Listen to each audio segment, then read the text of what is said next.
May tanong ako sa'yo na mukhang madali pero hindi. Anong baril ang dapat dalhin ng sundalo? Sa halos buong makabagong kasaysayan, ang sagot ay kung ano man ang napagdesisyonan ng militar ng inyong bansa ilang dekada na ang nakalipas at yun na lang ang ginagamit nila. Mahigit 60 taon ginamit ng British ang Lee Enfield, 10-10 milyong AK-47 at variants ang ginawa ng Soviet at ang Estados Unidos.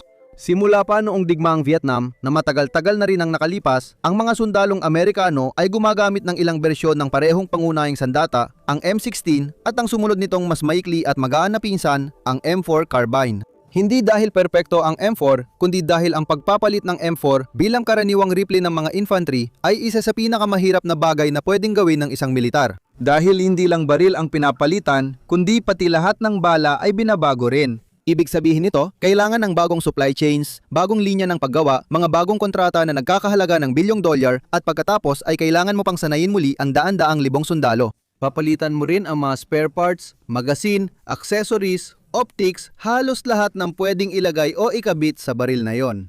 At ginagawa mo lahat ng yan habang pinananatili ang kakayahang, alam mo na, makipaglaban talaga kung sakaling biglang sumiklab ang isang malaking digmaan bukas. Gumagana ang M4 magaan ito, sapat ang katumpakan at kabisado na ito ng mga sundalo. Sa loob ng mga dekada, sapat na ito, pero ayon sa hukbong katihan ng Estados Unidos, hindi na raw ito sapat. Noong Abril 2022, inanunsyo ng hukbo ang isang bagay na unang beses sa halos 65 taon.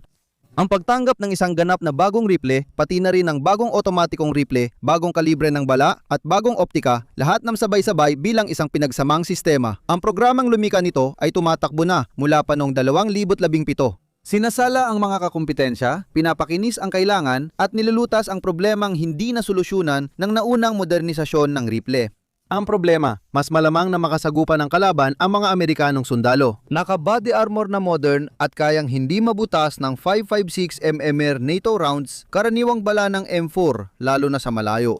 Gusto ng hukbo ng overmatch? Mas malakas na tama, mas malayong pagbaril, at kaya nitong butasin ng armor na di kayang pasukin ng lumang sandata ng infantry. At ang solusyon ay tinatawag na Next Generation Squad Weapons Program na pinaikli bilang NGSW. At ang rifle ay ang XM7 na ginawa ng Sig Sauer. Ang automatikong rifle na papalit sa M249 Squad Automatic Weapon ay ang XM250.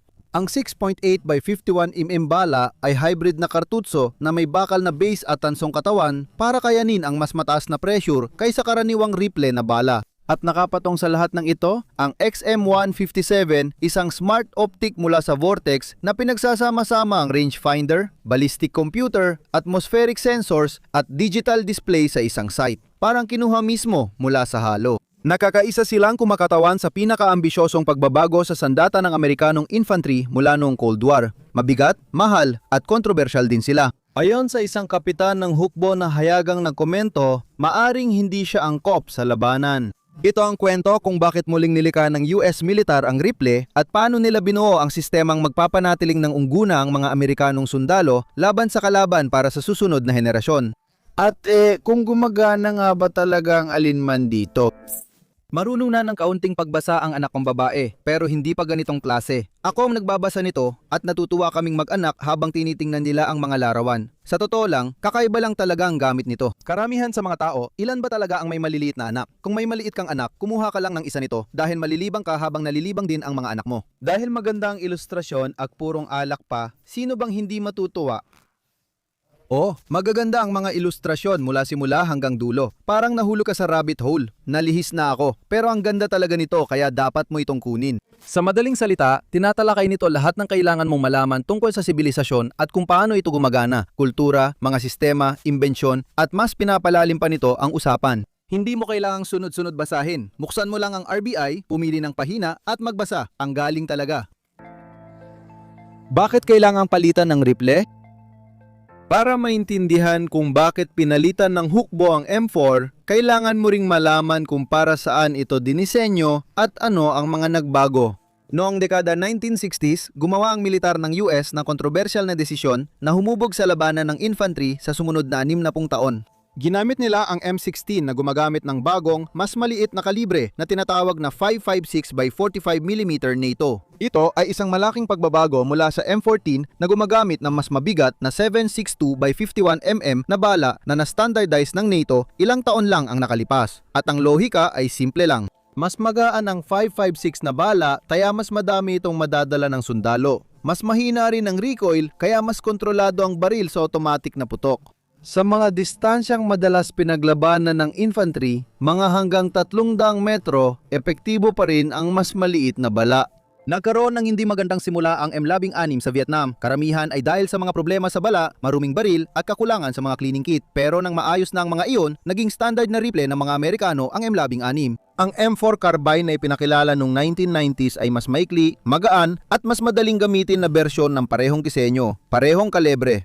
Parehong operating system at logistics pipeline, maayos lahat. At sa loob ng mga dekada, maganda ang resulta. Pero nangyari ang mga digmaan sa Iraq at Afghanistan, nagsimula nang magkaroon ng mga tanong. Sa Afghanistan, nasangkot ang mga sundalong Amerikano sa labanan sa malalawak na lambak at bundok na umaabot sa 500, 600 o kahit 800 metro ang distansya. Sa mga ganong distansya, mabilis nang nawawalan ng bilis at lakas ang 5.56 na bala.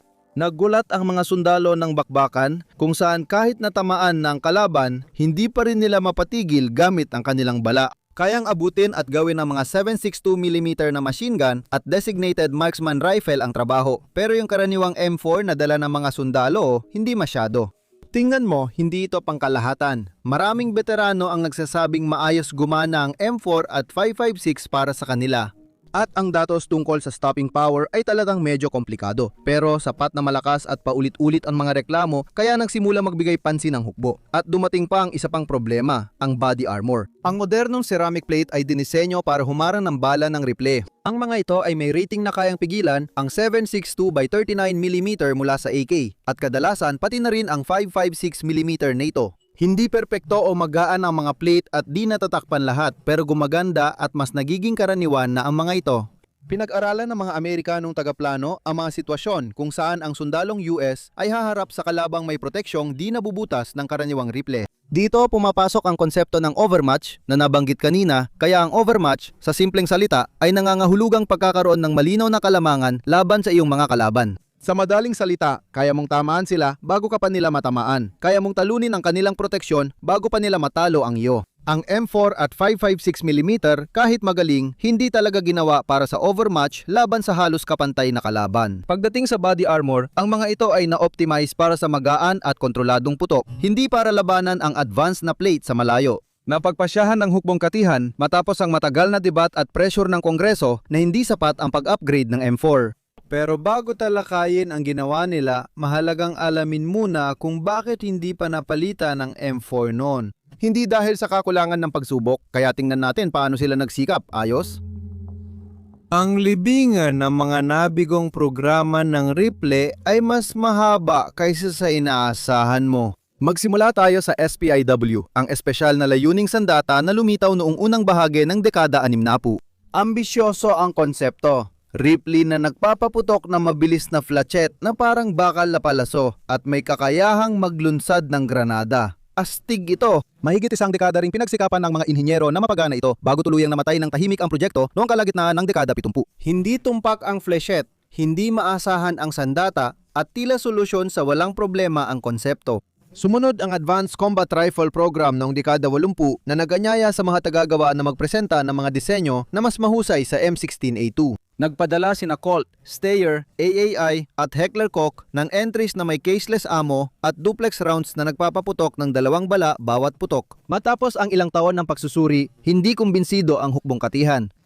Walang kalahok ang napakita ng sapat na pagbuti para mapatunayang sulit ang gastos ng pagpapalit, kaya kinansela ang programa. Sa dekada 90 at 2000, dumating ang Objective Individual Combat Weapon o OICW. Para malaging 4 ang salita ng pangalan nila, mas ambisyoso pa. Dapat sana ay kombinasyon nito ng rifle at smart grenade launcher na may programmable airburst munisyon para sumabog sa tamang distansya sa ibabaw ng kalabang ng tatago. Matalino talaga ang ideyang ito. Ang problema nga lang, ang bigat ng sandata ay 18 pounds, marupok ang mga electronics at napakamahal ng buong sistema.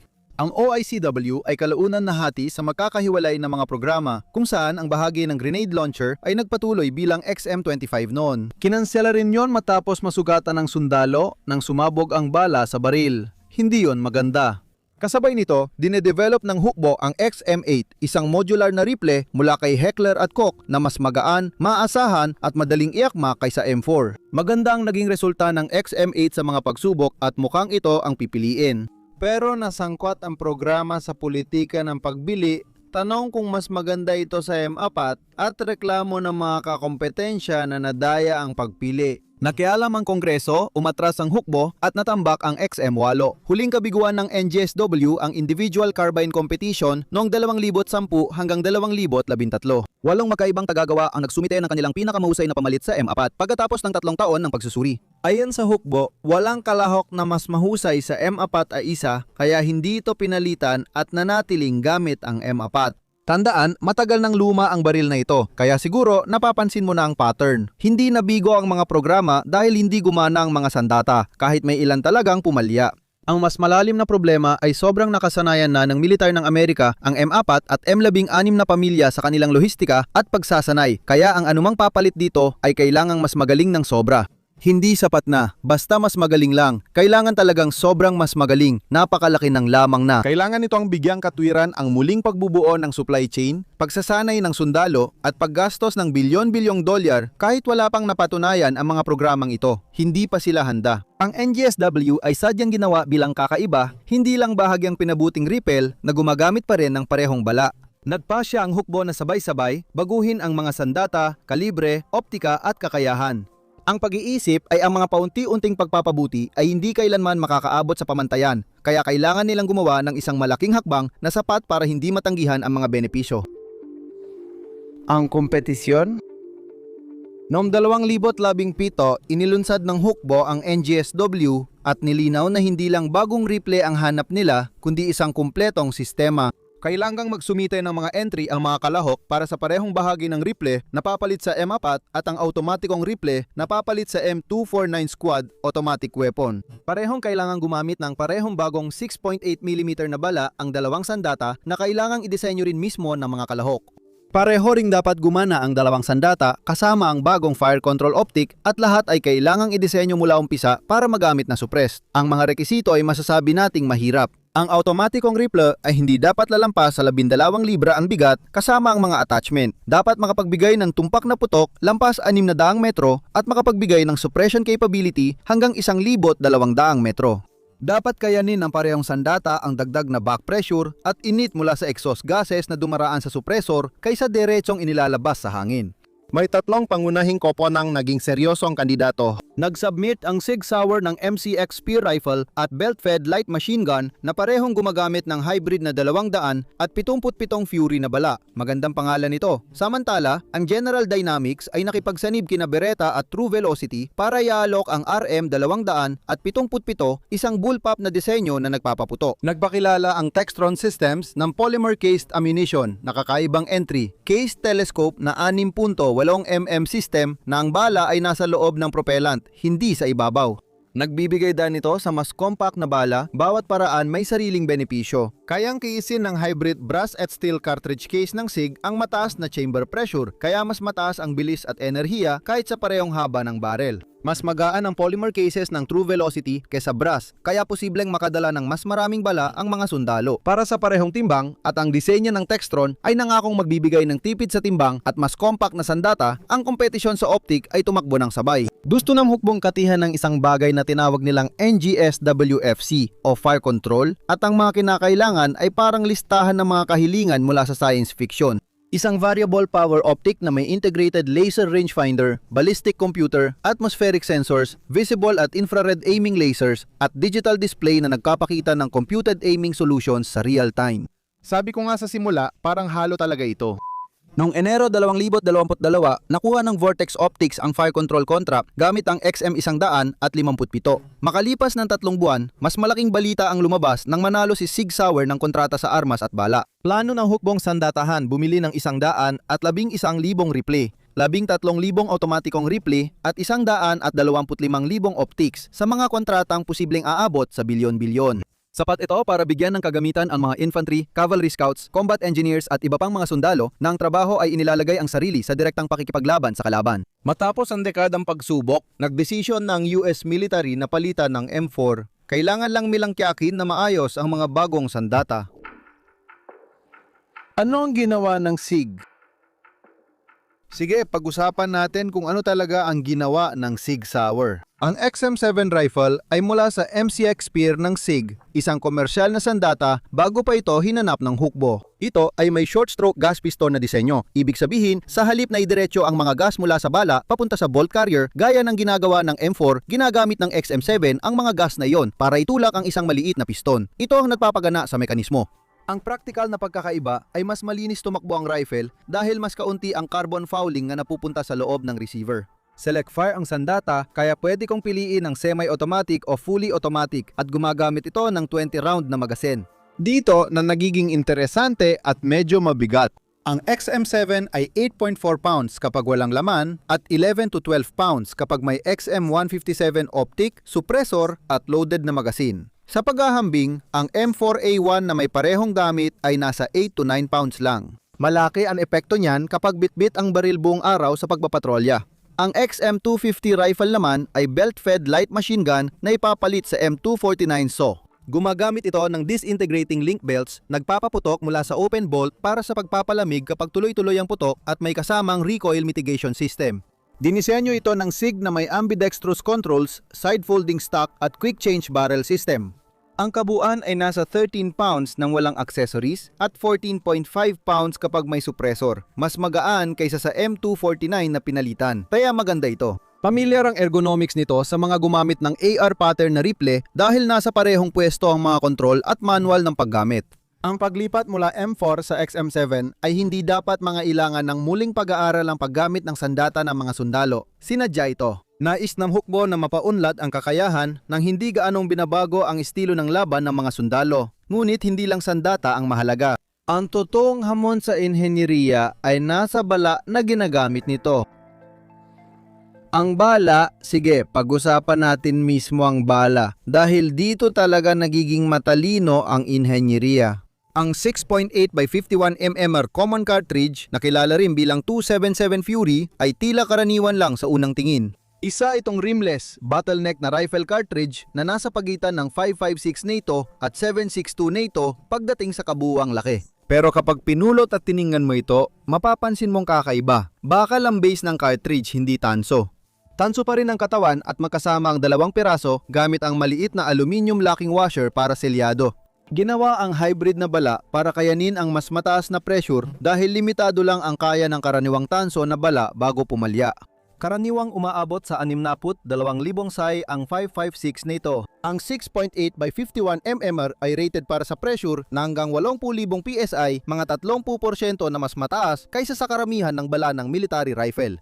Ang dagdag na pressure ay nagdudulot ng dagdag na bilis at enerhiya at ang enerhiya ang sisira ng araw ng kahit sino kahit naka-body armor. Pero tingnan natin ang mga numero. Ang 6.8 by 51 mm na bala ay nagpapaputok ng 100 at 40 grain na bala sa bilis na 2,900 at 50 talampakan bawat segundo mula sa XM7 na may muzzle energy na 2,700 foot-pounds. Ang typical na 5.56mm M855A1 na bala ay nasa mga 1,300 foot-pounds. Ang 6.8mm ay may halos doble ang enerhiya. Sa 500 kapag humihina na ang 5.56mm, mabilis pa rin tumatama ang 6.8mm at kayang butasin ang ceramic armor plates na hindi tinatablan ng mas maliit na bala.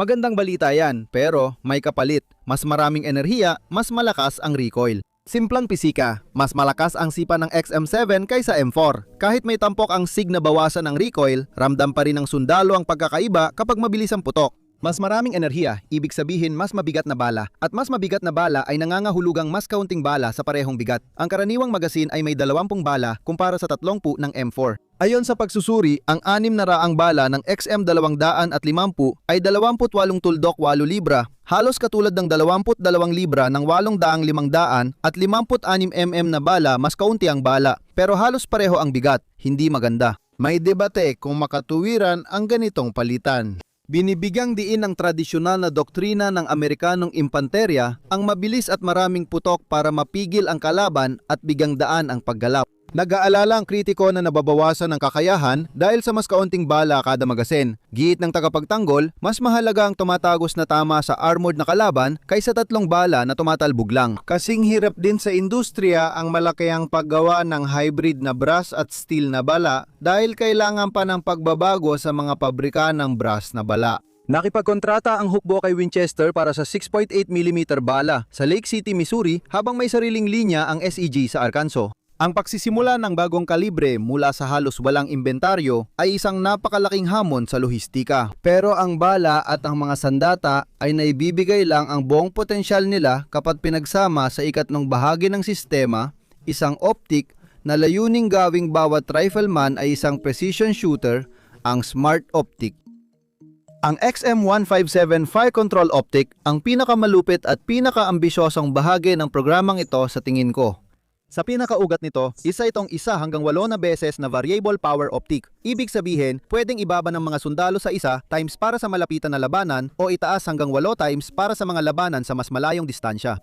Karaniwan lang ang bahaging yon, pero ang XM157 ay naiiba dahil sa mga teknolohiyang nasa loob nito. May laser rangefinder ito na tumpak hanggang 1,000 metro o mga 0.5 milya. Tama ba? May ballistics computer, atmospheric sensor para sa temperatura at presyon, digital compass, visible at infrared aiming lasers, at digital display na nagpapakita ng computed aiming solutions sa paningin ng taga-baril. Pangatlong beses ko na itong ilarawan sa video na parang galing sa Halo. Sa aktual, tinutukoy ng sundalo ang target, pinipindot ang button para i-activate ang rangefinder at ang optic ay naglalabas ng laser para sukatin ang distansya. Kinukuha ng computer ang distansya, uri ng bala, kondisyon ng paligid at tumpak na kinakalkula kung saan tatama ang bala sa aktibong reticle. Iyan ang puntong tatargetin na nagsasabi sa sundalo na itutok ang tuldok sa target at kalabitin ang gatilyo. Ngayon, kung parang katulad yan ng mga targeting system na makikita mo sa isang fighter jet o tangke, yon ay dahil magkapareho talaga ang konsepto. Binibigyan na ngayon ng hukbo ang bawat sundalong may rifle ng tulong sa pagkontrol ng putok, na dati ay para lang sa mga grupong armas at sasakyang pandigma. Ang isang sundalo na maaring mahirap ang tamaan ng isang target na kasing laki ng tao sa 600 metro gamit lang ang simpleng red dot ay posibleng magawa na ngayon ang putok na yon. Dahil ang XM100 at 57 ang gumagawa ng karamihan ng trabaho, kasama rin sa sistema ang wireless connectivity na nagpapahintulot sa XM100 at 57 optics na magbahagi ng datos sa iba at sa mga command system. Maaaring magbigay ng target ang squad leader at ipasa ang distansya at direksyon sa bawat triple ng squad. Kung gumagana talaga ang ganitong network sa gitna ng labanan, ibang usapan na yon. Astig kung mangyayari yon. Ang XM150, parang sci-fi, parang nasa hinaharap tayo. Dinisenyo ang XM157 para palitan ang maraming optics, kaya pinadali ang logistics. Makikita natin na nagdulot ng seryosong tanong ang testing phase kung handa na ba talaga ang gamit na ito para sa totoong mundo. Teorya laban sa realidad na yon, pag-usapan natin kung ano ang nangyayari kapag nagtagpo ang lahat ng ito sa realidad. Kasi masasabi nating naging makulay ang testing phase. Itinulak ng hukbo ang NGSW gamit ang tinatawag na middle tier na acquisition pathway na idinisenyo para sa mabilisang pagpapalaganap. Mas mabilis ang MTA programs kaysa tradisyonal na dekadang procurement cycle dahil sabay ang testing at production. Noong tagsibol 2024, nakatanggap ng urgent material release ang XM7, XM250 at mga kaugnay na bala, kaya inaprubahan ng hukbo ang limitadong pagpapalaganap ng mga ito. Habang nagpapatuloy ang formal na pagsusuri, bilis ang naging prioridad. Tanong, may kapalit ba ang bilis na ito? Sa pagsubok sa pagbaril, nakita ng mga sundalo na tumagos ang 6 tuldok 8mm na bala sa mga bakal na harang na hindi kayang butasin ng 5 tuldok 56 na gawa ng bala ang tungkulin nito. Ayon sa mga sundalong lumahop, tumpak, kontrolado at handa silang gamitin ng XM7 sa labanan ng walang alinlangan. Ngunit ayon sa opisyal na pagsusuri, mas komplikado ang tunay na nangyari. Naglabas ng natuklasan noong huling bahagi ng 2024 ang direktor ng Operational Test and Evaluation ng Pentagon na hiwalay sa hukbo at itinatag para sa tapat na pagsusuri. Kinumpirma ng ulat na ang 6 tuldok 8 na bala ay mas nakamamatay kumpara sa M8 55A1. Magandang balita, ngunit ayon sa ulat, mababa ang tsansang makaligtas ang XM7 na may XM157 optic sa 72 oras na misyon sa digmaan nang walang critical na aberya. Tinaya ng mga sundalo ang kakayahan ng XM157 na gamitin bilang mas mababa sa karaniwan hanggang sa hindi pumasa. Inirekomenda ng testing office na idisenyo muli ang suppressor ng parehong armas para mabawasan ang init, panganib ng pagkasunog at noxious of gassing. Parang umutot ang baril. Ang huling puntong iyon ay nangangailangan ng kaunting paliwanag at hindi lang basta biro. Kapag nagpaputok ka ng baril na may suppressor, kailangan may mapuntahan ang mga gas mula sa nasusunog na propellant. Hinuhuli ng suppressor ang mga gas na yon, pinalalamig at dahan-dahang pinapalabas. Pinapababa nito ang ingay at liwanag, ngunit mas maraming gas ang babalik sa nagpapaputok.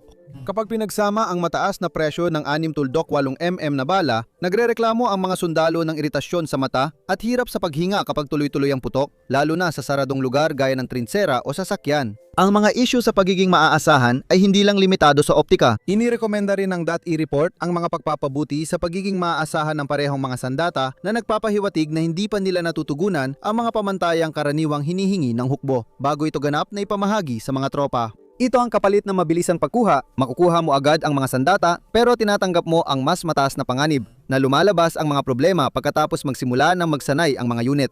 Bukod pa rito, may batikos din mula sa loob ng hukbo. Isang kapitan ng impanterya ang naglabas ng papel na nagsabing hindi angkop ang XM7 sa labanan dahil sa bigat, ergonomics, nabawasang kapasidad ng magasin at tibay. Matindi ang pagtutol ng SIG at hindi naman nangangahulugan na sumasang-ayon ang lahat sa pananaw ng kapitan. Pero ang katotohanang may isang aktibong opisyal na matindi ang paniniwala at naglakas loob na magsalita sa publiko ay may sinasabi tungkol sa patuloy na debat, hindi ba? Ayon sa opisina ng programa, normal lang ito sa bagong sistema ng sandata, natutukoy at naayos agad ang mga problema at sulit pa rin ang pangunahing kakayahan kahit may aberya. Nag-alala ang mga kritiko na pinipilit ng hukbong katiyan ang paggamit ng sistema kahit hindi pa ito handa dahil sa institusyonal na momentum at nagastos na. Ang totoo, malamang nasa gitna lang talaga ang katotohanan gaya ng madalas mangyari.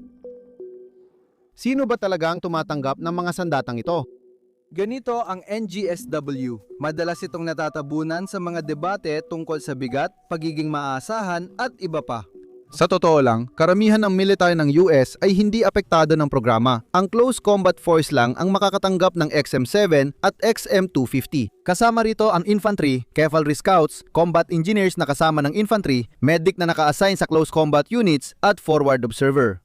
Malaking bilang ito ng mga sundalo, pero maliit na bahagi lang ito kumpara sa Army support troops, logistics personnel at headquarters staff. Patuloy pa rin silang magdadala ng M4 at M16 sa hinaharap. Sa Air Force, Navy at Marine Corps, masusi nagmamasid ang Marines dahil malaki ang epekto sa taktika kung gagana ang NGSW ayon sa plano. Ang kombinasyon ng mas mataas na lakas ng bala at ng tulong ng fire control ng XM157 ay maaring magpalayo ng epektibong abot ng putok lampas, 500 o kahit 600 metro kumpara sa 300 o 400 metrong praktikal na limitasyon ng M4. Sa kamay ng karamihan sa sundalo, nababago nitong putukan at plano ng kalabang commander kung gaano kalapit bago maging banta ang Amerikanong infantry.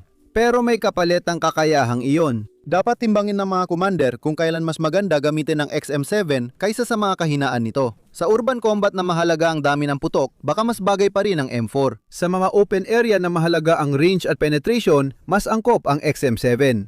Mukhang tapos na ang panahon na iisang rifle lang para sa lahat. May tanong ginukol sa NATO. Matagal nang ginagamit ng Amerika at mga kaalyado ang 5.56mm at 7.62mm bilang pamantayan na may mga benepisyo ang standardisasyon na ito. Pwedeng manghiram ng bala ang sundalong Briton sa Amerikano, pero kung maubusan ng 6.8mm ang squad sa laban ng koalisyon, hindi sila makakakuha ng supply sa pinakamalapit na unit ng kaalyado. May analyst na nagsabing dapat nakipagtrabaho ang US sa NATO para sa isang bala, pero may tumutol dahil tatagal ng taon o dekada ang programa kung hihintayin ang kasunduan. Ang mga Europeo naman ay nagsasagawa ng sarili nilang pag-aaral tungkol sa susunod na henerasyon ng maliliit na armas. Kung may ibang bansa mang gagamit ng 6.8x51mm o pipili ng sarili nilang bala, nananatiling bukas na tanong iyon. Sige, sana tayo. Sa ngayon, ang NGSW ang pinakamalaking pagbabago sa maliliit na armas ng American Infantry sa mahigit 60 taon. Isang bagong rifle, isang otomatikong rifle, isang bagong bala na idinisenyo mula sa simula para talunin ang makabagong body armor at isang fire control optic na layuning gawing marksman ang bawat sundalo. Nagpasya na ang hukbo, pumili ng panalo at nagsimulang magpamigay ng bagong armas sa mga sundalo. Kung tama nga ba ang desisyong yon, malalaman lang sa mga susunod na taon o dekada. Ginagawa ng 6.8mm na bala ang tungkulin nito. Karamihan sa mga sundalong gumamit ng mga armas ay nagustuhan nito. Pero ang mga alalahanin sa pagiging maaasahan, ang mga isyu sa paggamit ng optika, ang problema sa usok at ang mas mabibigat na armas na may mas maliliit na magasin, wala pa ring nababago doon. Kampante ang hukbo na malulutas nila ang mga problema bago ito lumala sa labanan. Ayon sa mga kritiko, maling issue ang hinaharap ng NGSW. Ipinupunto nila na karamihan ng labanan ng mga impanterya ay nangyayari sa malalapitang distansya, kung saan ayos lang ang 5.56mm at natotoo ang dagdag na bigat. Ang layunin ng pagdidisenyo batay sa peer-on-peer na labanan laban sa armor ay sumasalamin sa digmaang gustong paghandaan ng hukbo, hindi sa mas malamang nilang kaharapin. Sabi ng mga sumusuporta, hindi pwedeng maghintay ang hukbo hanggang matalo sila. Samantala, ang militar ng China at Rusya ay gumagamit na ng mas magandang body armor at naghihintay ng battle data. Sa ganitong pananaw, parang insurance ang NGSW laban sa inaharap. Walang gustong makaranas nito. Parehong may punto ang dalawang argumento at maaring tama depende sa sitwasyon. Sa ngayon, mauuna mo nang tumanggap ng sandata ang mga unit na pinakakailangan nito. Mabagal at maingat ang pamamahagi habang binabantayan ng hukbo ang posibleng problema. Kung magtagumpay ang NGSW, maaring mabago nito ang pananaw ng kanlurang alyansa sa mga sandata ng impanterya. Kung mabigo ito, madaragdag na naman ito sa mahal at mahabang listahan ng mga programang sumubok palitan ng M4 mula pa noong maagang bahagi ng digmaang Vietnam. Hindi ko kayo sapat na mapapasalamatan sa panonood.